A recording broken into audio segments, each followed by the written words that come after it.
Hello दोस्तों, तो मैं आपके लिए लेके आया हूँ एक बिल्कुल नया ब्लॉग। जो कि मैं अभी ट्रिप पर गया था कृष्णेश्वर मंदिर और साथ ही में एलोरा केव, जो कि स्थित है छत्रपति संभाजी नगर में, महाराष्ट्र में, जिसे पहले औरंगाबाद भी कहा जाता था। तो इस जगह पर मैं गया था और बहुत ही शानदार केव्स है भाई, बहुत ही पुरानी है, लगभग 2000 साल पहले बनी है। तो मैं आपको इस सफ़र पर लेके चल रहा हूँ, आप प्लीज़ मेरे साथ जुड़े रहिए वीडियो के अंत तक। इसके साथ ही मैं एक और अट्रैक्शन पे गया था, जो कि यहीं पर है, इसी स्थान पर स्थित है। तो मैं आपको पूरी तरह से जानकारी दूंगा किस तरह से बनी है ये केव्स और क्या है, तो बने रहिए मेरे साथ। तो भाई अपन जा रहे हैं बढ़िया एकदम नए सफ़र के ऊपर। सफ़र है सीधे सीधे अपना कृष्णेश्वर ज्योतिर्लिंग। उससे पहले अपन लोग वहीं के पास में ही है एलोरा केव्स, तो पहले एलोरा केव्स देखेंगे और कल अपन जाएंगे कृष्णेश्वर ज्योतिर्लिंग। 2 दिन का सफर है भाई, 5.5 घंटे का है। अभी निकल चुके हैं बानेर रोड पे बढ़िया, ये 2-3 डाइवर्जन जो दिए हुए हैं इन लोगों ने, उसके हिसाब से अपन जा रहे हैं और बहुत मजा आएगा यार। देखते हैं कितना मतलब कितना टाइम लगता है। वैसे 5.5 घंटे लगते हैं और उस हिसाब से चला रहे हैं अपन। जी हाँ, तो हम लोग सुबह 6:30 बजे निकले थे और उसके बाद में हम लोग विमान नगर से होते हुए आगे गए हम लोग शिरूर पे, और शिरूर से आगे जाते हुए हम लोग रांजनगांव गए थे।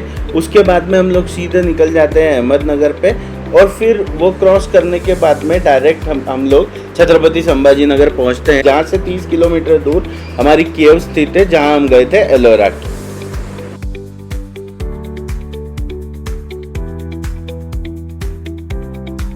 तो वही कोई सा तो भी घाट सेक्शन आया है और अच्छी खासी भीड़ है, दिखाई है सामने। तो ये अच्छी खासी भीड़ से में है, उसमें अपन चला रहे हैं। 5 जने बैठे हुए, ऑटोमेटिक गाड़ी है भाई, वो भी AMT। कोई दिक्कत नहीं आ रही है मेरे को, कोई चेंज नहीं करना पड़ रहा है। अच्छा खासा स्टीप है, भीड़ भी है, चलते जा रहे हैं आराम से। और ट्रक वाले भी बड़े समझदार है। आप अगर देखेंगे इस तरफ, अगर आप दिखाएंगे तो देखिए ट्रक एक ही साइड पे चल रहे हैं यार। इस टाइप से अगर चले, ये देखिए एक ही लाइन में स्लो आराम से चल रहे हैं ट्रक, और हमको कोई दिक्कत नहीं हो रही है उसके कारण से। कारें आराम से निकल जा रही है। देखिए अब ये एक कोई तो भी बीच में आया, उसकी वजह से ओवरटेक करने में थोड़ी सी दिक्कत आएगी, बट घाट सेक्शन में भी ऐसी कोई दिक्कत तो नहीं आती है। देख लीजिए AMT गाड़ी, 5 जने बैठे हैं, कम से कम 450 किलो तो वजन है हम लोगों का मिला के। तो कुछ समय बाद हमने सोचा कि नाश्ता कर लेते हैं, तो उसके लिए हम लोग ये जंबो वड़ा पाव के यहाँ रुके थे, शिवनेरी के यहाँ। और इसके बाद आप ये देखिए नज़ारा देखिए यार, जहाँ पे हमने बैठ के बढ़िया नाश्ता किया था। हम लोगों ने सोचा थोड़ा लाइट खाते हैं, लेकिन फिर सोचा कि हेवी खा लेते हैं, ताकि फिर ना खाना पड़े और डायरेक्ट वहाँ पहुँच जाए। तो इसलिए हम लोगों ने बढ़िया से मिसल पाव ले लिया था। बहुत कमाल का था यार। हमेशा ज़्यादा तीखा रहता है, पर इस बार बहुत तीखा नहीं था और बहुत ही अच्छा था। आप चाहें तो वहीं पर एक रोड पर ही है, घाट सेक्शन के वहीं पे आपको बढ़िया से ये मिल जाएगा। और उसके साथ में पोहे ले लिए थे थोड़े थोड़े, तो उसके साथ में बहुत अच्छा लग रहा था यार ये। तो भाई अब हम अहमदनगर लगभग क्रॉस कर चुके हैं और क्या बोलते हैं अपना इधर तक पहुँच। अहमदनगर क्रॉस करके हम लोग लगभग, हमने नाश्ता वगैरह पहले ही कर लिया था। नाश्ते में बढ़िया वड़ा पाव, मिसल पाव और पोहे खा लिए थे। अच्छा हेवी नाश्ता कर लिया, ताकि घर जाके मतलब अब वहाँ पे जाके डायरेक्ट हम एलोरा केव्स ही जा सके। अब अहमदनगर पे इसलिए नाश्ता नहीं किया कि यार ये थोड़ा मतलब बहुत ज़्यादा यहाँ पे रश रहता है और गाड़ी रखने की थोड़ी सी प्रॉब्लम आ जाएगी, इसलिए। तो अभी आगे चलते, दिखा दीजिए थोड़ा अहमदनगर के। ये एक हाईवे है, यहाँ से सीधे NH 753F, और इसके बाद 98 किलोमीटर के बाद हमको लेफ्ट लेना है NH 752I। जी हाँ, तो अहिल्यानगर या फिर अहमदनगर को हमने क्रॉस किया। उसके बाद में हम लोग छत्रपति संभाजी नगर की तरफ बढ़े और हम लगभग 6:30 बजे निकले थे और 12 बजे तक हम लोग छत्रपति संभाजी नगर, हमारा जो रेसिडेंसी थी, जिस श्री ज्योतिर्लिंग रेसिडेंसी, वहाँ पहुँच गए थे।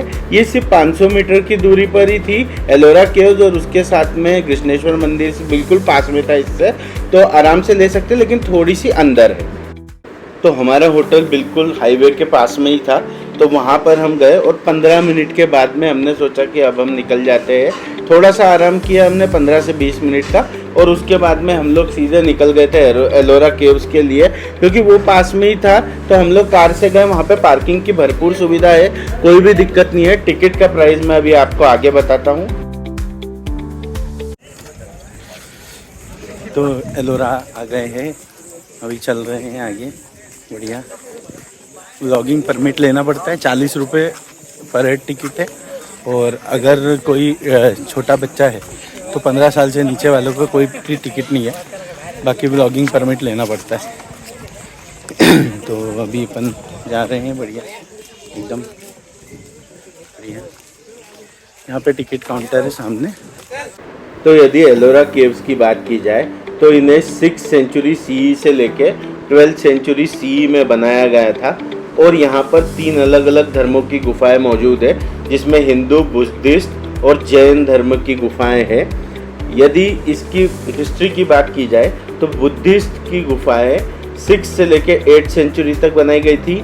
हिंदूज की गुफाएं 7 से लेके 9th सेंचुरी तक, और उसके बाद में हिंदू और जैन दोनों की गुफाएं 9th से लेके 12th सेंचुरी तक बनाई गई थी। आप यहाँ पर पैदल भी जा सकते हैं, और साथ ही में आप चाहें तो इलेक्ट्रिक व्हीकल यहाँ खड़ी रहती है, उससे भी जा सकते हैं। यहाँ टोटल 34 गुफाएं हैं, जिसमें से 1 से लेके 15 तक बुद्धिस्ट गुफाएं हैं, फिर 16 से लेके 29 तक हिंदूज की गुफाएं हैं, जिसमें कैलाशा टेम्पल भी आता है, और लास्ट में जो है वो जैन गुफाएं हैं 30 से लेके 34 तक। तो हम लोग सबसे पहले यहाँ के सबसे बड़े अट्रैक्शन यानी कि कैलाशा टेम्पल की तरफ बढ़े। ये एक बसाल्ट की चट्टान को ऊपर से नीचे की तरफ तराशते हुए बनाया गया वर्ल्ड का एकलौता स्ट्रक्चर है। इसे सिर्फ एक ही चट्टान से बनाया गया था, और इसे किस तरह से बनाया गया है ये किसी को भी अभी पता नहीं चल पाया है, क्योंकि उस समय बिना टेक्नोलॉजी के इस तरह का बनाना बहुत मुश्किल था। कैलाशा टेम्पल को 8th सेंचुरी में राष्ट्रकूटा के किंग कृष्णा फर्स्ट ने बनवाया था। यह वर्ल्ड का लार्जेस्ट मोनोलिथिक स्ट्रक्चर है, क्योंकि ये एक ही बसाल्ट की चट्टान से बना है पूरा स्ट्रक्चर, जिसे ऊपर से नीचे की तरफ कार्व किया गया है। और इस टेम्पल को पूरी तरह से लॉर्ड शिवा को डेडिकेट किया था, जो कि एक मास्टरपीस है इंडियन आर्किटेक्ट का। इस टेम्पल को कई बार तोड़ने की भी कोशिश की, जिसमें से हाल ही का जो वाकया है वो औरंगजेब के टाइम पे था, जब उन्होंने लगभग 3 सालों तक इस टेम्पल को तोड़ने की कोशिश की थी। लेकिन ये इतना हार्ड हो चुका था कि उनकी सेना को आखिरकार पीछे ही हटना पड़ा। इसमें अलग अलग कलाकृतियाँ बनी हुई है, और कई सारे देवी देवताओं के स्ट्रक्चर आप चाहें तो देख सकते हैं लेफ्ट साइड से। फिर भी जो द्वारपाल हाथी है, उनमें से कई हाथियों को तोड़ दिया गया था औरंगजेब की सेना द्वारा, लेकिन बाकी के स्ट्रक्चर को कोई भी नुकसान नहीं पहुंच पाया है, और बहुत ही अच्छी तरीके से संरक्षित है, और वर्ल्ड हेरिटेज साइट भी इसे घोषित किया गया है। मंदिर के बीचों बीच एक विजय स्तंभ लगाया गया है, और दोनों तरफ एक एक हाथी है, जिन हाथियों को बहुत ही बुरी तरह से क्षतिग्रस्त किया गया है, लेकिन ये विजय स्तंभ आज भी वैसा ही खड़ा है। आप देख सकते हैं कि ये जो हाथियों की मूर्तियां हैं, इन्हें बहुत ही बुरी तरह से क्षतिग्रस्त कर दिया गया है, और पूरी तरह से इनकी सूंड और इनके कई सारे मुकुट जो है, मुंह का हिस्सा, वो भी क्षतिग्रस्त किया गया है। लेकिन फिर भी बहुत सारी चीज़ें संरक्षित हो गई थी, इसीलिए उनमें आप साफ साफ देख सकते हैं कि स्ट्रक्चर साफ अच्छी तरीके से खड़ा है। इसके बाद हम लोग मंदिर की तरफ बढ़े थे। मंदिर के लिए नीचे से सीढ़ियां हैं ऊपर जाने के लिए, और पूरी जो भगवान शंकर की पिंड बनाया हुआ है वो बहुत ही अच्छी तरह से कार्व करके बनाया गया है। यदि आप देखेंगे तो मंदिर के ठीक बाहर 2 द्वारपाल बनाए गए हैं, और उसके बाद मंदिर में जितनी भी आर्किटेक्चर बनाया है, हर किसी का कोई न कोई किसी तरीके से एक न एक महत्व ज़रूर है।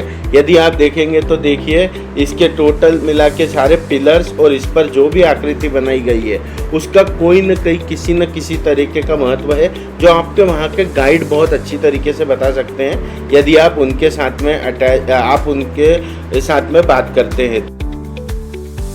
इसके बाद में हम लोग मेन शिवलिंग की तरफ बढ़े, जो कि सामने ही है, लेकिन अब यहाँ पूजा नहीं होती है, बट इसे भी पूरी तरह से उसी बसाल्ट के चट्टान से कार्व करके बनाया गया है। बहुत ही कमाल से, एकदम सिंपल तरीके से बनाया गया है।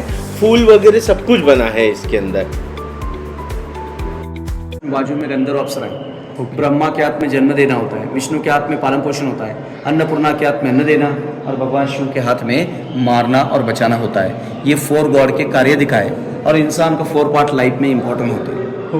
इधर यहाँ देखो शिव और पार्वती का डाइस गेम है, ऊपर देख गेम बोर्ड दिखा है। ओके। सारी पार्ट खेलते समय शिव हार जाता है, पार्वती जीत जाता है। ये बच्चे लोग, पार्वती के दोस्त लोग नंदी का मजाक कर रहा है, कोई धूम काट रहा है, ओह ओके। कोई स्माइल कर रहा है, नंदी गुस्से से देख रहा है। बच्चे जो स्माइल करते हैं पार्वती के दोस्त होते, क्योंकि पार्वती जीत गई, नंदी गुस्से से देख रहा है क्योंकि शिव हार गए। जीतने वाले कुछ जमाने कोई पैसा, ट्रॉफी, सर्टिफिकेट नहीं मिलता था, ओनली कोकोनट, नारियल दिया जाता था।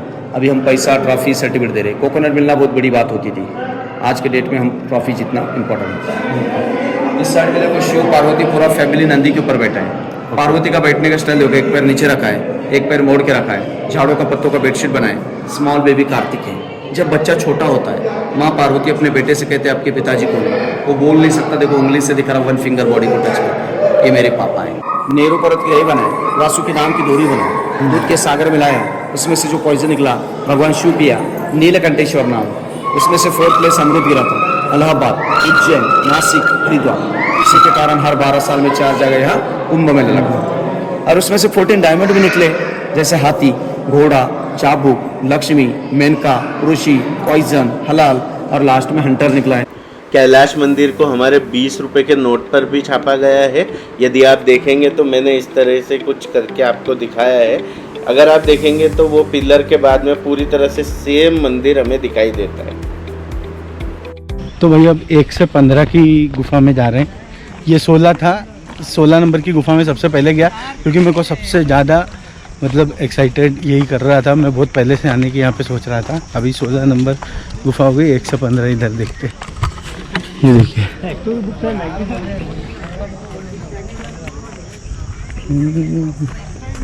अब हर एक केव में जाना तो पॉसिबल नहीं था, फिर भी मैं मेनली बहुत सारी केव्स में चला गया था, जहाँ की मैं आपको एक कैलाशा टेम्पल और उसके साथ में एक और बुद्धिस्ट गुफा है, जहाँ पर कई सारी उनकी मुद्राएं, जो महात्मा बुद्ध की जो मुद्राएं हैं वो दिखाई गई है, उस केव में लेकर चलता हूँ। बाकी अगर आप राइट साइड में जाएंगे कैलाशा मंदिर के, तो सारी 1 से लेकर 16 तक गुफाएं, 15 तक गुफाएं हैं। 16वां कैलाश मंदिर, और गेट से लेफ्ट लेंगे तो आपको बुद्ध, हिंदू और जैन की बाकी की गुफाएं दिखाई देगी।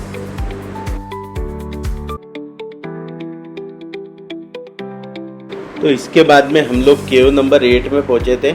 यहाँ पर महात्मा बुद्ध की कई सारी मुद्राएं जो वो ध्यान करते टाइम पे करते थे, उसके बारे में पूरी तरह से आर्किटेक्ट बताया गया है।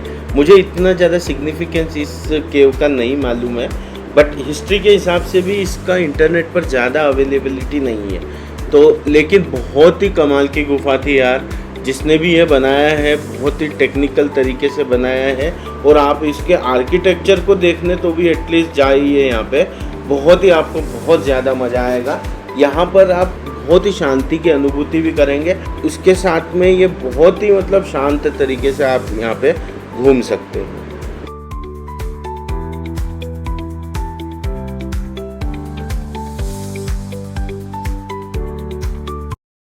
तो भाई अब 1 से 16 तक हो गई गुफाएं। अब अपन जा रहे हैं 1 से 17 की। उसके अंदर हिंदू और जैन दोनों गुफाएं हैं। लगभग 17 से 16वां भी हिंदू ही मंदिर है, जो कि कैलाश टेम्पल है। अभी इसके बाद में अपन जा रहे हैं 17 से 34 के बीच में। तो 17 से लेके लगभग 29 तक वो सारी हिंदू गुफाएं हैं, और उसके बाद में हमारी आती है जैन गुफाएं, जो कि लगभग 5 है, 30 से लेके 34 तक। तो वो आखिर तक यहाँ तक घूमते घूमते हम लोग लगभग थक कर चूर हो चुके थे, क्योंकि लगभग 5.5 घंटे का सफ़र हम बाहर से तय करके आए थे, और उसके बाद में यहाँ पे लगभग 4 से 5 घंटे की पैदल हम लोगों ने पूरा घूमा एलोरा केव्स को, और पूरी तरह से थक कर चूर हो चुके थे। तो ज़्यादा सारी गुफाएं तो हम नहीं घूम पाए थे, लेकिन मैक्सिमम जितनी हो सकती थी उतनी घूम के आ गए थे। इसके बाद में हम लोग वहाँ से निकले और हमारे होटल पर गए थे, और दूसरे दिन हम लोग कृष्णेश्वर मंदिर गए थे दर्शन करने, जहाँ के दर्शन तो मैं आपको नहीं दिखा सकता, क्योंकि वहाँ पे कैमरा अलाउ ही नहीं है, बाहर ही रख के जाना पड़ता है। साथ में आपको ऊपर का टी-शर्ट और बनियान भी उतार के ही जाना पड़ेगा कृष्णेश्वर मंदिर में, क्योंकि ये वहाँ की मान्यता है। तो आप वहाँ के दर्शन खुद ही जाके कीजिएगा।